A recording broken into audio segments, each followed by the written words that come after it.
এরপর দাঁড়িয়ে পড়লাম লাইনে। বুফে সিস্টেম, তাই লাইন দিয়ে খাবার সংগ্রহ করতে হবে। দেখুন এখানে মাটিতে বসে খাওয়ার ব্যবস্থা আছে, আর টেবিল চেয়ার আছে। খুবই পরিষ্কার পরিচ্ছন্ন চারপাশ, মেনটেন করা হয়।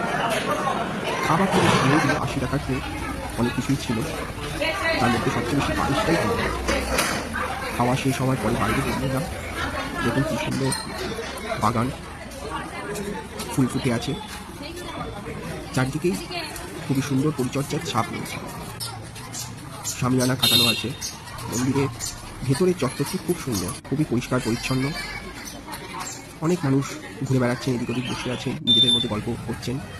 ভেতরে একটি খুব সুন্দর পার্ক আছে, যে পার্কে ঢুকলে সত্যি মনটা খুব ভালো হয়ে যায়।